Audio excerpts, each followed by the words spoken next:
पल भर में, और कोई बिचौलिया नहीं, कोई कटकी कंपनी नहीं, कोई करप्शन नहीं, सीधा सीधा किसान के खाते में। अगर कांग्रेस के राज होता तो प्रधानमंत्री कहते थे कांग्रेस के कि 1 रुपया भेजते हैं 15 पैसा पहुंचता है। अगर आज उन्होंने 16,000 करोड़ का सोचा होता तो आप सोचिए 12-13 हजार करोड़ रुपया कहीं गायब हो गया होता। लेकिन ये मोदी की सरकार है।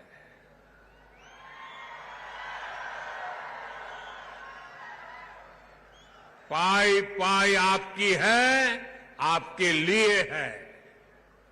मैं कर्नाटका सहित पूरे देश के किसान भाई बहनों को बहुत बहुत बधाई देता हूं। होली के त्योहार के पहले मेरे किसानों को ये होली की भी शुभकामनाएं हैं।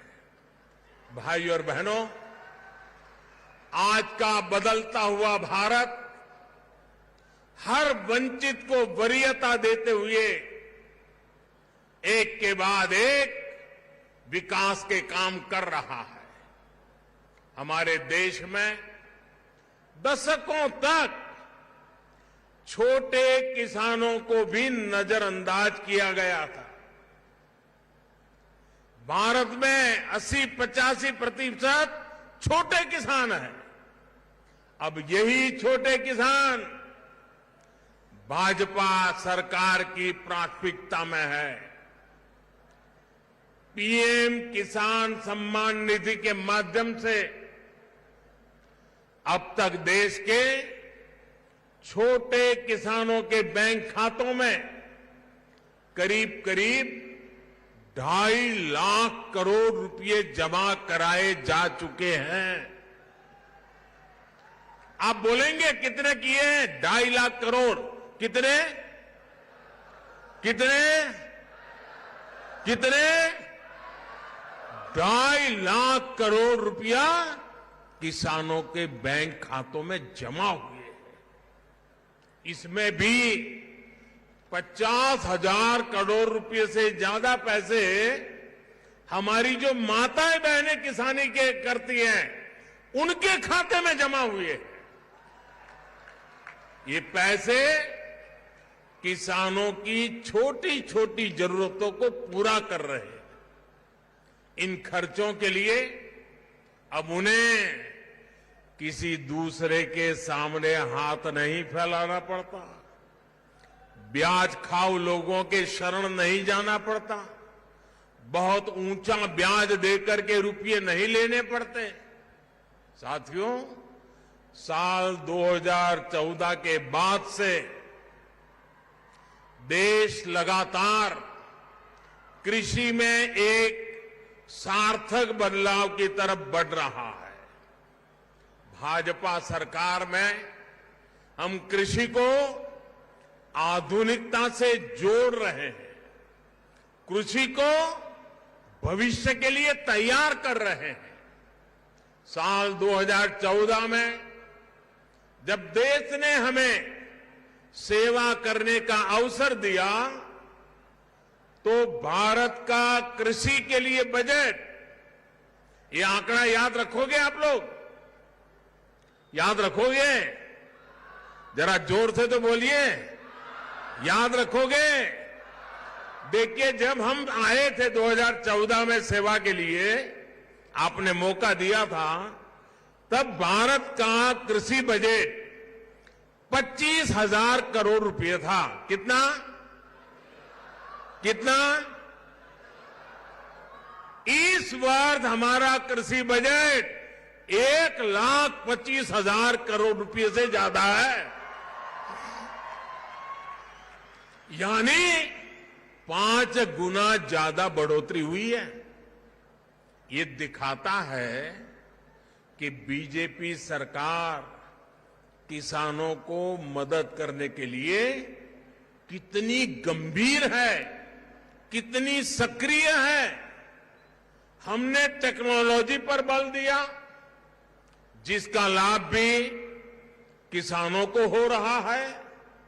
आप कल्पना कर सकते हैं, अगर जनधन बैंक खाते ना होते, मोबाइल कनेक्शन न बढ़ता, आधार न होता, तो क्या ये सब संभव होता क्या? हमारी सरकार ज्यादा से ज्यादा किसानों को किसान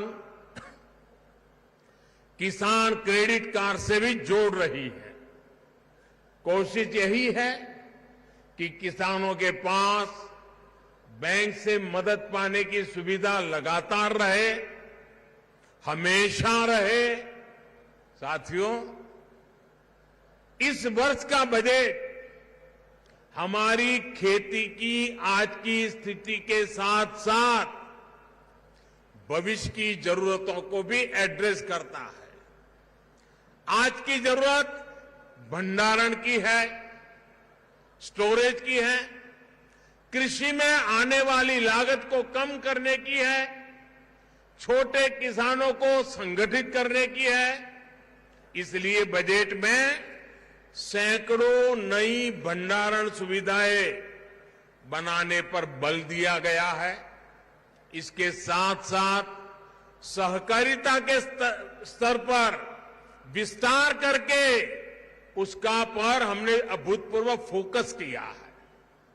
प्राकृतिक खेती को प्रमोट करने के लिए भी अनेक कदम उठाए गए हैं। प्राकृतिक खेती से किसान की लागत में बहुत कमी आने वाली है। नेचुरल खेती में किसानों को सबसे बड़ी समस्या खाद और कीटनाशक बनाने में आती है। अब इसमें किसानों को मदद करने के लिए हजारों सहायता केंद्र बनाए जाएंगे। किसान की लागत बढ़ाने में केमिकल फर्टिलाइजर की भूमिका अधिक होती है।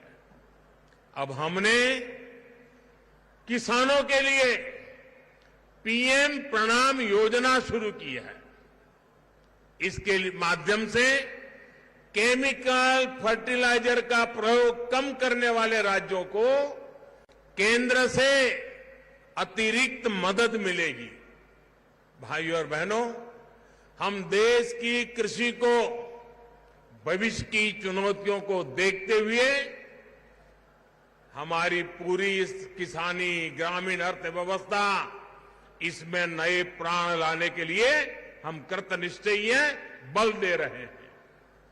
क्लाइमेट चेंज के कारण कितनी समस्या आ रही है, ये हमारा किसान आज अनुभव कर रहा है।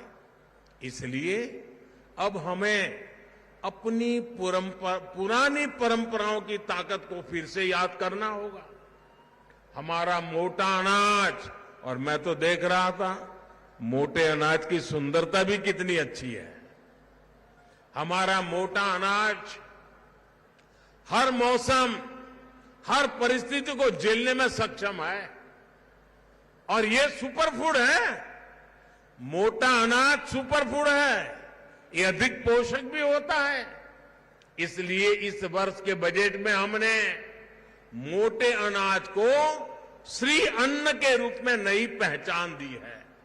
और कर्नाटका तो श्री अन्न के मामले में दुनिया का एक बड़ा केंद्र और सशक्त केंद्र है। यहां तो श्री अन्न को पहले से ही श्री धान्य कहा जाता है। अनेक प्रकार के श्री अन्न यहां का किसान उगाता है। कर्नाटका की बीजेपी सरकार हमारे मुख्यमंत्री जी के नेतृत्व में इसके लिए किसानों को मदद भी देती है। मुझे याद है कि रैता बंधु येदियुरप्पा जी ने श्री अन्न को प्रोत्साहन देने के लिए यहां कितना बड़ा अभियान चलाया था।